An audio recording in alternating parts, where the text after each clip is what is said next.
بسم اللہ الرحمن الرحیم۔ السلام علیکم۔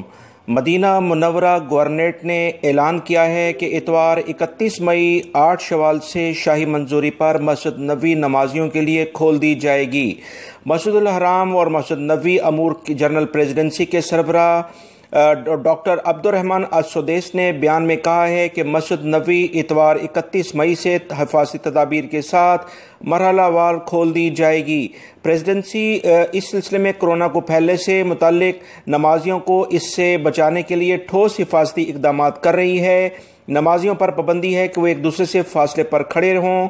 روزانہ کی بنیاد پر مسجد نبوی کو مختلف اوقات میں سینیٹائز بھی کیا جائے گا۔ مسجد نبوی آنے والے جو بھی افراد ہوں گے یا مختلف اداروں کے اہلکاروں کا روزانہ کی بنیاد پر ٹیسٹ لیا جائے گا۔ مسجد الحرام اور مسجد نبوی امور کی جنرل پریزیڈنسی مسجد نبوی آنے والوں کا درجہ حرارت چیک کرنے کے لیے تھرمل کیمرے نصب کیے گئے ہیں۔ یہ 24 گھنٹے خودکار نظام کے تحت آنے والوں کا ٹیمپریچر چیک کرتے رہیں گے۔ وزارت صحت کے ماہر اہلکار تھرمل کیمروں کی نگرانی کر رہے ہیں۔ کیمرے مسجد الحرام کے بہت سارے دروازوں میں نصب کر دیے گئے ہیں۔ یاد رکھیں، پریزیڈنسی 20 مارچ 2020 سے وبائی مرض کو پھیلنے سے روکنے کے لیے حرم شریف کی صحنوں میں نماز اور نمازیوں کی موجودگی پر پابندی لگائے ہوئے تھی۔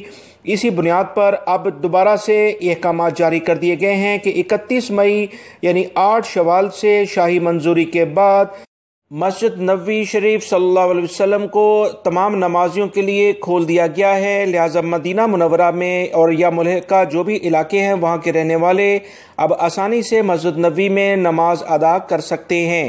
اس کا اعلامیہ جاری کر دیا گیا ہے، جس کی بریکنگ نیوز میں آپ سے شیئر کر رہا ہوں۔